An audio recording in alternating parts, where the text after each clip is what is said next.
Hi friends, welcome back to my channel. ఇవాళ Bommarillu serial latest episode review అయితే చూసేద్దామండి. మీకు కానీ ఉషా కిరణ్ జంట నచ్చినట్టయితే నా వీడియోని ఒక లైక్ చేసేయండి. ఇంకా మురారి అసలు కన్నతల్లికి చెందాలా లేకపోతే సునందాకి వెళ్ళాలా, హారికకి వెళ్ళాలా అనే అభిప్రాయం మీకు ఎవరికి ఎలా అనిపిస్తే కామెంట్ సెక్షన్లో నాకు తెలియజేయండి. ఇంకా సీరియల్ స్టార్టింగ్లోనే మనకి హారిక తరుణ్ గుడికి వెళ్ళి దండం పెట్టుకుంటుంటే పంతులు గారు వచ్చి అడుగుతూ, ఏంటమ్మా ఎవరి పేరు మీద అర్చన చేయాలి? నా కన్న కొడుకు మురారి పేరు మీద అర్చన చేయండి పంతులు గారు. అదేంటమ్మా మీ కొడుకు పేరు కూడా మురారీనేనా? ఇందాకే మీకు రాకముందు వీళ్ళ కొడుకు కూడా అర్చన చేశాను, వాళ్ళ అబ్బాయి పేరు కూడా మురారీనే అంట. ఎంత ఆశ్చర్యంగా ఉందమ్మా, ఇద్దరు పేరు కూడా మురారియే. లేదండి పంతులు గారు, వాళ్ళ చేతిలో ఉన్న కొడుకు నా కొడుకే. అన్యాయంగా నాకు అన్యాయం చేసి వీళ్ళు మా కొడుకుని తీసుకునేటప్పుడు నా కొడుకుని నాకు అందకుండా దగ్గర రాకుండా చేస్తున్నారు. ఎంతైనా న్యాయం గెలుస్తుందండి పంతులు గారు. మీరు ఎలాంటి పూజలు ఏమో చెయ్యాలంటే ఏమో చెప్పండి. అవునా, మీ కొడుకుని వాళ్ళు తీసుకోవడం ఏంటమ్మా? ఏమైంది? మీకు త్వరలోనే న్యాయం గెలుస్తుంది పంతులు గారు. ఇప్పుడే కోర్సులో హీరింగ్ జరుగుతున్నాయి, ఖచ్చితంగా నా బాబు నా దగ్గర తీసుకొచ్చేసుకుంటాను. అప్పుడు మీరు పెద్ద పూజ చేయాలి మా ఇంట్లో. అక్కడే ఉన్న సునందం మాట్లాడుతూ, ఏంటి పంతులు గారు ఆవిడ చెప్పేదంతా నిజం అనుకుంటున్నారా మీరు? నా కొడుకు మీద అందరి కళ్ళు పడి నా కొడుకుని ఎలాగైనా నా నుంచి దూరం చేయాలనుకుంటున్నారు. అందువల్ల ఏదైనా నా కొడుకుని ఎవరి దగ్గర నుంచి నేను రక్షించుకోవాలంటే ఎలాంటి పూజలు ఏమన్నా ఉంటే చెప్పండి, ఖచ్చితంగా చేస్తాను నేను. ఇలాంటి దుష్టశక్తుల నీడ నా కొడుకు మీద నుంచి పోవాలి, అలా చెప్పండి పంతులు గారు ఏమన్నా ఉంటే. అక్కడ ఉన్న పంతులు గారు మాట్లాడుతూ, అమ్మ మీరిద్దరు ప్రేమ నాకు అర్థమైంది, మీరిద్దరు కన్న తల్లులు, పిల్లల మీద ఉన్న ప్రేమ నిజమే, కానీ మీ ఇద్దరికి న్యాయం చేయాలంటే అది నా వల్ల కాదు. అలాంటి పూజలు కూడా ఏం లేవు. ఆ భగవంతుడి మీదే మీరు ఒక విన్నపం కోరుకుని అసలు ఎవరికి చెందితే బిడ్డకి న్యాయం జరుగుతుందో అని దండం పెట్టుకోండి. ఆ దేవుడే మీకు ఎలాంటి సలహా ఇవ్వాలో చూసుకుని మీకు అలాంటి న్యాయమే జరుగుతుంది. అందువల్ల నేనైతే నిమిత్తం మాత్రమ్మా, నేనేం చేయగలను? సరేనా? పద సునందం, మనం ఇక్కడి నుంచి వెళ్ళిపోదాం. హారిక నువ్వు దండం పెట్టుకో, మనం వెంటనే ఇప్పుడు కోర్టుకు వెళ్ళాలి, సరేనా? అక్కడ ఉన్న కిరణ్ మే వాళ్ళ హస్బెండ్తో మాట్లాడుతూ, ఏవండి నాకు చాలా భయంగా ఉంది, ఇవాళ కోర్టులో అసలు హీరింగ్స్ ఎలా జరుగుతాయని. కానీ హారికాని తరుణ్ ఇందాక గుడికి వెళ్ళారు, వాళ్ళు వచ్చే లోపల మనం కూడా రెడీ అయ్యి కోర్టుకు వెళ్దామంటారా? లేదు కిరణ్ మే, నాకు చాలా భయంగా ఉంది. అసలు ఒక కన్న తల్లి కన్నీరు కారిస్తేనే ఎంతో బాధాకరం, అలాంటిది ఇద్దరు కన్న తల్లులు ఒక కొడుకు గురించి ఎంత పాకులాడుతుంటే అలాంటి సందర్భాలు ప్రత్యక్షం చూసే అంత గుండె ధైర్యం నాకు లేదు కిరణ్ మే. అందువల్ల నేను రాలేను. ఒకవేళ నువ్వు వెళ్ళాలనుకుంటే వెళ్ళు, సరేనా?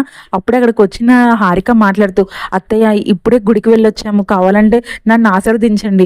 ఎందుకంటే ఇప్పుడే మేము కోర్టుకు బయలుదేరదామని నిర్ణయించుకున్నాం. నా కడుపును పుట్టిన బిడ్డని ఇంటికి వారసుని ఎలాగైనా తిరిగి ఇంటికి తీసుకొచ్చేయాలన్న ఒకే ఒక మనసులో విన్నపం పెట్టుకుని గుడికి వెళ్ళి దండం పెట్టుకున్నాను. మీ ఆశీర్వాదం కూడా నాకు దొరికితే అంతా మంచి జరుగుతుంది. ఆడిని ఎలాగైనా మురారిని నా గుండెలో హత్తుకుని ఇంటికి తీసుకొచ్చేయాలని ఒకే ఒక ఆశ ఉంది అత్తయ్య. మీరు మావయ్య నన్ను ఎలాగైనా ఆశీర్వదించండి. అమ్మ హారిక, మురారి ఖచ్చితంగా నీకే చెందుతాడు, ఎలాగైనా మన ఇంటికి వచ్చేస్తాడు, నువ్వు ఎలాంటి కంగారు పెట్టుకోకు, సరేనా?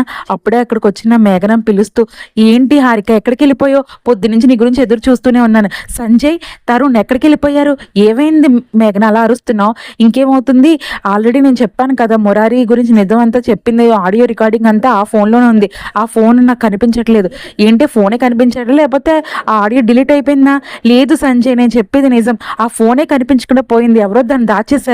ఏంటి దాచేసారా? పద తరుణ్, మనం వెళ్ళి మేఘన రూమ్ చెక్ చేద్దాం. పద అన్నయ్య, అసలు ఏం జరిగిందో తెలుద్దాం. ఏంటి మేఘన, అసలు ఫోన్ ఎక్కడ పెట్టావు? లేదు అత్తయ్య, నేను నా ఎప్పుడు బెడ్రూమ్లో పెట్టుకున్నాను, అలాంటి సడన్గా కనిపించట్లేదు, అందువల్ల తీసుకొచ్చాను. అదేంటక్క ఫోన్ మిస్ అవ్వడం ఏంటి? అలా ఎలా జరుగుతుంది? ఆ ఫోన్లోనే కదక్క మన సాక్ష్యాలన్నీ ఉన్నాయి. ఒకసారి రూమ్ అంతా చెక్ చేసావా? ఉండు, ఆల్రెడీ సంజయ్ బాబు గారు తరుణ్ వెళ్ళి చెక్ చేస్తారు కదా, దొరుకుతుందేమో, అది దేవుడి దయ వల్ల. సరే హారిక, నేను కూడా అదే తలుచుకుంటున్నాను. అప్పుడే అక్కడికి వచ్చిన సంజయ్ మాట్లాడుతూ, లేదు మేఘన, రూమ్ అంతా ఎతికాను, ఫోన్ ఎక్కడా లేదు.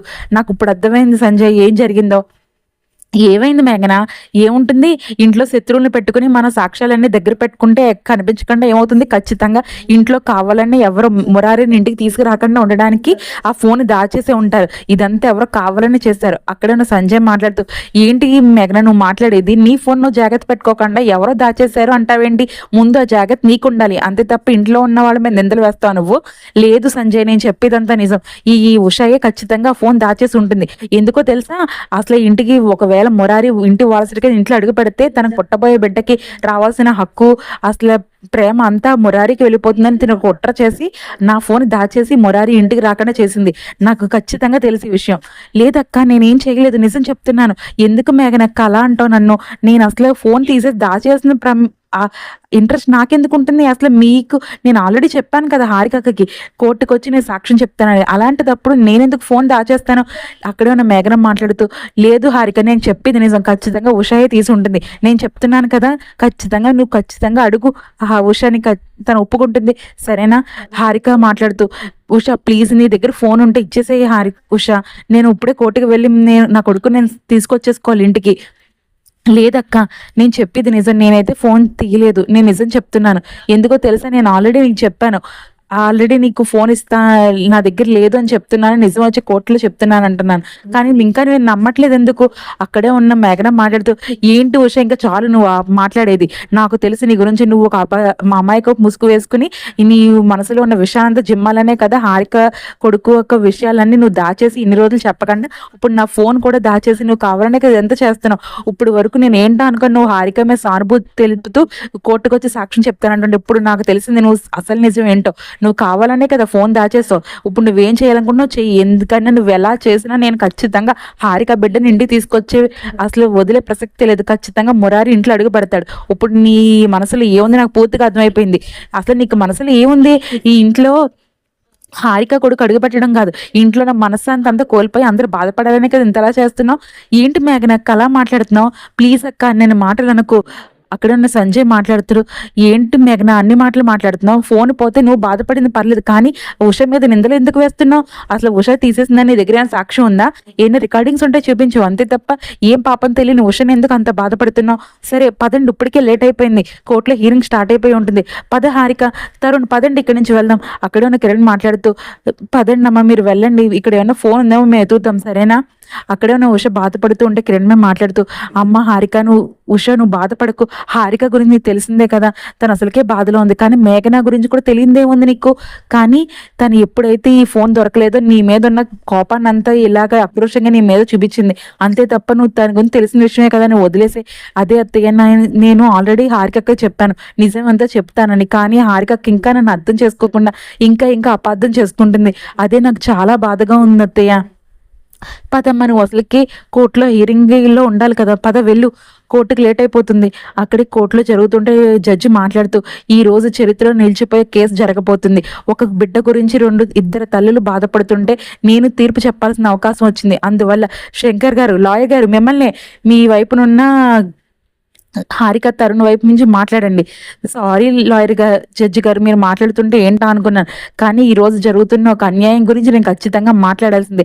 ఎందుకంటే ఒక తల్లి కంటి నీరు తుడవడానికి ఒక తల్లిని బాధ పెట్టి తన సంతోషం అంతా దూరం చేసి తన పుట్టిన బిడ్డని కనీసం చూడనివ్వకుండా దూరం చేస్తారు లాయర్ గారు. అందువల్లే ఖచ్చితంగా నేను ఇప్పుడు ఈరోజు నా క్లయింట్కి న్యాయం చేయాలని ఇక్కడికి వచ్చాను. ఇప్పుడు నేను మీకు సవినయంగా తెలియజేసుకుంది ఏంటంటే హారిక గారిని సునంద గారిని బోన్లో పిలవాలని విజ్ఞప్తి చేస్తున్నాను జడ్జి గారు. అక్కడే ఉన్న సునందన్ లాయర్ అడుగుతూ, అసలు మీకు బిడ్డ నిజంగానే చనిపోయాడనే విషయం తెలుసా? మీకు మురారి మీ కన్న బిడ్డ కాదని తెలుసా? అదేంటి లాయర్ గారు అలా మాట్లాడతారు? మురారి నా కన్న బిడ్డ, మీరెవరు తనకు నా బిడ్డ కాదని ఎలా చెప్పగలరు? లేదు మేడం, మీకు మీ భర్త అన్యాయం చేసి మీకు అబద్ధం చెప్పాడు. మీకు ఆల్రెడీ 4 బిడ్డలు పుట్టి చనిపోయారు, కానీ 5వ బిడ్డ కూడా చనిపోయాడని తెలిస్తే మీరు ఇక్కడ దానికి దక్కకుండా చనిపోతారన్న ఒక్క భయంతో మీకు పుట్టిన చనిపోయిన బిడ్డను తీసుకెళ్లి హారిక గారి పక్కనున్న హెల్దీగా పుట్టిన బేబీని తీసుకొచ్చి మీ పక్కన వేశాడు. కావాలంటే జడ్జి గారు హాస్పిటల్లో డాక్టర్స్ ఇచ్చిన రిపోర్ట్ ఇదిగోండి, ఎందుకంటే హారిక బిడ్డ ఖచ్చితంగా చనిపోలేదు అని ఒక రిపోర్ట్ డాక్యుమెంట్ ఎవిడెన్స్ అయితే వాళ్ళు ఇవ్వడం జరిగింది. కావాలంటే ఇది మేము ప్రవేశపెడుతున్నాను చూడండి జడ్జి గారు, నేను చెప్పేది అయితే అబద్ధం కాదు. ఎందుకంటే పుట్టినప్పుడే సునంద గారి బిడ్డ చనిపోయి పుట్టాడు, హారికకు పుట్టిన బిడ్డ బతికే ఉన్నా అది తీసుకెళ్లి ఆ ప్రభు తీసుకెళ్లి సునంద గారి పక్కన పెట్టారు. చనిపోయిన సునంద బిడ్డనేమో హారిక గారి పక్కన పెట్టారు. ఇదంతా కావాలనే చేసి ఒక తల్లికి కడుపు కోత మిగిల్చడమే కాకుండా ఇంకొక బిడ్డకు కూడా అన్యాయం జరిగింది. కనీసం ఆ బిడ్డకి తెలియాలి కదా ఆవిడ కన్న తండ్రి ఎవరో అని. అక్కడితో ఎపిసోడ్ అయితే పూర్తయిందండి. నా ఎక్స్ప్లెనేషన్ కానీ మీకు నచ్చినట్టయితే ప్లీజ్ లైక్ చేయండి, షేర్ చేయండి, కామెంట్ చేయండి. ఫస్ట్ టైం నా ఛానల్ చూస్తున్నట్టయితే సబ్స్క్రైబ్ చేసి బెల్ ఐకాన్ ప్రెస్ చేయండి. నేను వీడియో పెట్టగానే మీకు నోటిఫికేషన్ వచ్చేస్తుంది.